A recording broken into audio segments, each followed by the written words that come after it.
you? Sometimes the first date seals your fate. It's the second date update with Jeff and Jenn on Q102. When are we going on our second date? You said you'd call me. How long should I wait? Bum, bum, bum. Fiona is in need of a second date update this morning, and we're going to try to help her out. Hi, Fiona. How are you? Hi, I'm pretty good. How are you? Excellent. Thank you for asking. So why don't you take us from the beginning? Tell us how you met Will and how that first date went, and we'll go from there. Yeah, so he seemed like a really great guy, and I've been dating for a long time, just trying to find the guy for me, and there haven't been many great guys, so I would really appreciate it if you could tell me what's going on with him. Certainly. How did you meet him? We met online. Kind of typical. He obviously liked my profile and our messages, and I thought during the date we really hit it off. What'd you guys do? We went to dinner, and, I thought the chemistry was really, really strong. I was flirting. He was responding. I was laughing at his jokes. Even the ones that weren't that funny, I still gave a giggle. You did your job. Yeah, you did. You did what you were supposed to do. Just a little. We like it when ladies laugh at our jokes. Oh, man, love that, don't they? Especially when they're not that funny. You can see them light up. And we just seem to have a lot in common. Like, we're actually both huge soccer fans, and we talked about going to a game together. So, yeah, I was really excited about him and, all the possibilities. So, kind of bummed it out. So give us a sense of how the end of the day went. Like, what was that like? Sure. He dropped you off? No, we drove separately. So he walked me to my car and he hugged me.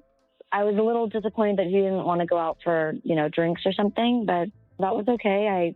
I figured it was a weeknight and he had to work the next day. Yeah.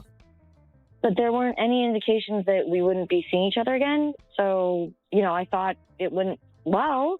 And then I texted him the next day and he never responded. Uh-oh. Okay. Well, why don't we take a break? When we come back, we'll call him up, see what he's been up to.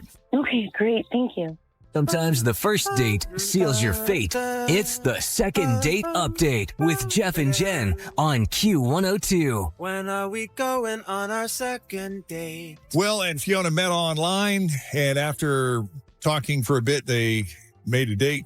Felt they had enough in common that they could pull off a dinner date. Couple of hours, doable. Yeah. And Fiona would have went longer. She was up for after dinner drinks, maybe getting a nightcap someplace, but she assumed he had to work the next day because he escorted her to her car. They came separately and they went in their separate directions. But on a more positive note, he seemed open to getting together again. They're both huge FCC fans, so it's kind of implied that they would possibly attend a match together. But that hasn't happened, and she'd like to know what's up. So we're going to call him up and see what he really thought of Fiona and his date with her. If you're ready.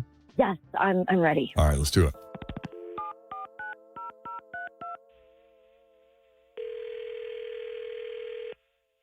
This is Will. Hey, Will, it's Jeff and Jenn at Q102. How are you? I'm fine. What's this about? Nothing bad. You make it sound like we're bill collectors. Their whole tone of voice is like so suspicious. I mean, that's who usually calls. It's that or spammer. So it's definitely the tone. He's got a good tone there. Like, what are you doing? What do you want? What do you want? No, it's not bad. We wanted to reach out because we spoke to a friend of yours who you met online, and you went on a date with her recently, and she thought you were a pretty cool guy, and she hadn't heard from you. So we thought we'd reach out and see if you had any interest in getting together with Fiona again. You remember Fiona? Yeah, I remember. What does that mean? Well, look, yeah, she's very attractive. She has a good sense of humor, but honestly, she's kind of a bitch. Sorry, I shouldn't use that word, but she's wow. Like, hold on. She's a manager, okay? And we were talking about like pet peeves, and she has this thing that's, over the top in terms of like grammar and spelling.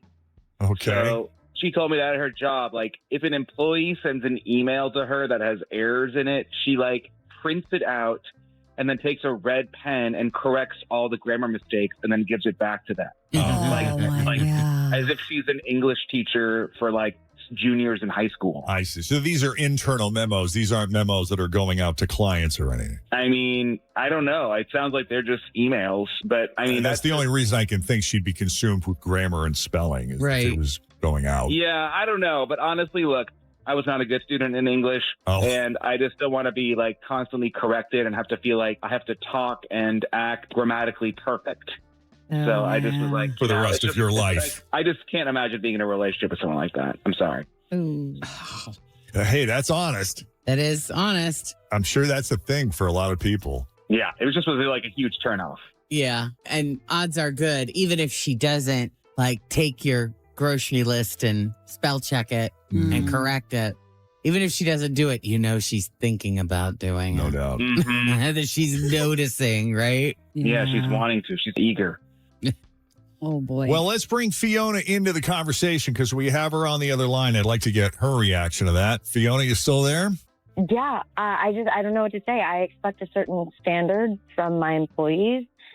And yes, they do communicate with clients, and I don't want them looking and sounding like idiots. I need them to present well, like an intelligent, well-spoken, well-read individual. I'm helping them do that. Yeah, I feel like that's not what you're doing when you like print it out and use a red pen. Like, it feels like it's kind of crazy. So I just don't want to work for you or frankly have you in my life. Oh, wow. Okay, well, you know what? That's your opinion. I do it so that it's easier for them to read, and it would take forever for me to edit it on the email, so that's why I do that. But you know what? I wouldn't want to be with a bad C- student either. Wow. Okay. Well, there you go.